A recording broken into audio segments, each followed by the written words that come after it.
Yes, who's a sweetheart?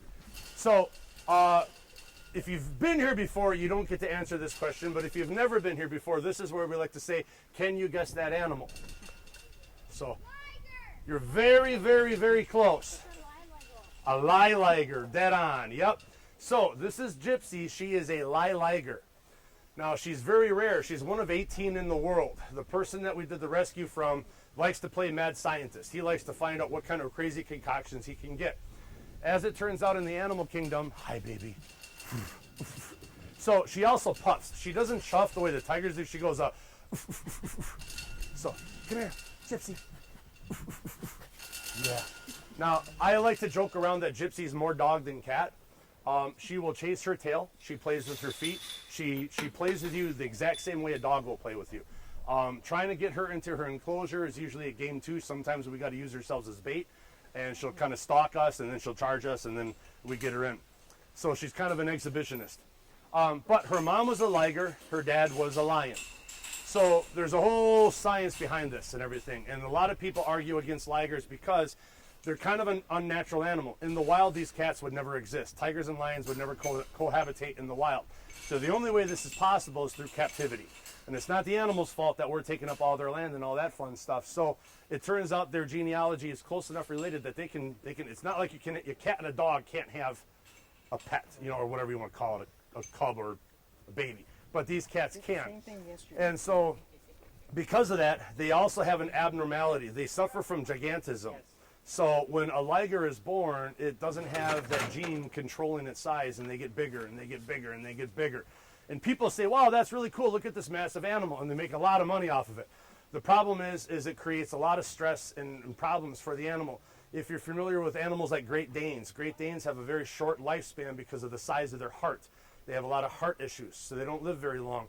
So in the case of Gypsy, believe it or not, she's a cub. All right, she's just over 2 years old. She's as playful as the cats over there, but yet she's larger than some of our adults. So she's incredibly playful, and because of that, we're always afraid that she's going to hurt her wrist or her ankle or her shoulders or something, because she rolls and tumbles and plays all over the place. She's incredibly playful by that nature, but if she gets too big, she could hurt herself. So, as they found out when ligers were born, if you have a female tiger with a male lion, you will get something called a liger, which looks like this. Oddly enough, if you have a male tiger with a female lion, you'll get something that looks entirely different.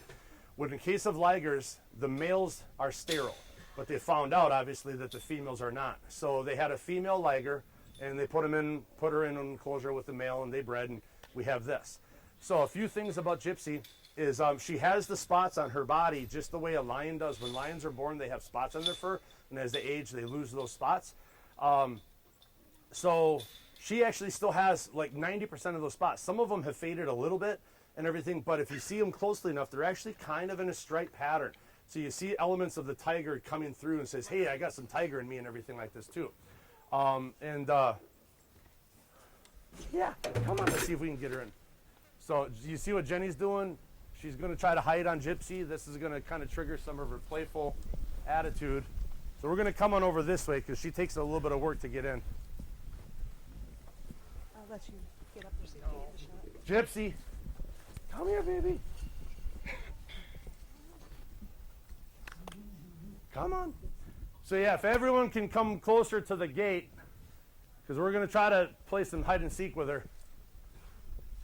Gypsy, come here, baby.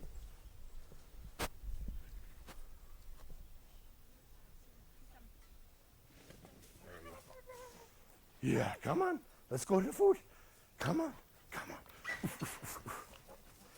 Yeah, come on. Come on. Gypsy, come on. Come on. Good girl. Yeah, good girl. She's actually got a wonderful demeanor. She will growl occasionally when we get too close to her food, but she's, like I said, I always make the joke she's more dog than cat. She's just really super playful. So, she has that tiger blood in her that makes her want to chuff. And the tigers go, but in her case, she's got this lion blood conflicting with her, so she doesn't chuff. She makes this puffing sound, and it's like a She'll also howl the way the lions do. So every so often when you heard Bam Bam calling out, that you hear, the lions will do this to demonstrate their territory, to locate the numbers in their pride, and to also demonstrate their size. It's kind of like saying, I have food, don't come near me, this is how big I am. Incidentally, we had an Atlas lion who used to howl into the enclosure because it made him sound even bigger. The sound would reverberate. And funny enough, the tigers don't do it naturally, but when we had 7 lions here, we'd have 7 lions calling out to each other, and we had this Siberian tiger named Zeta, and tigers don't do this naturally, but she would just kind of like, well, if you're going to do it, I want to do it too. So she'd start calling out too, and tigers are really loud too. So when Gypsy calls out, she has a little bit of a gargly, raspy sound. She'll howl the way that Bam Bam does it, but she's got those tiger elements. So tiger's growl is a lot more raspy and everything like this, gargly. Incidentally, as cubs too. Truth be told, tigers, when they're cubs, they're it's like it's really annoying. But a lion's is pretty cool. It's like this row. And if you've ever seen like the Lion King, when Simba roared for the first time and it kind of threw him on his butt, I got to see that with Kimba the same time too. He was doing his little row, and he just sat on. He didn't do that. He sat on his butt and kind of looked. Where did that come from? So it's kind of cool when the lions will start discovering that little roar that they have and stuff. So, but she does get stage fright. She doesn't do it around people. So, is there anybody that stayed at the cabin right now? Is there anybody from the cabin? Did you guys hear kind of a rah?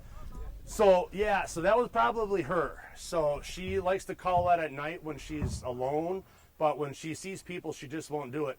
So for those of you that don't know, we have cabins up here that give people an overnight opportunity. We have a family cabin and then an adult-only cabin. It's got a really nice spa that looks like something out of Star Trek and stuff. It's pretty cool. But so it gives people a chance to spend the night with the cats and not in the hutch. You know, for an extra $10, you get to spend the night in the hutch, and if you survive, you get your money back. So.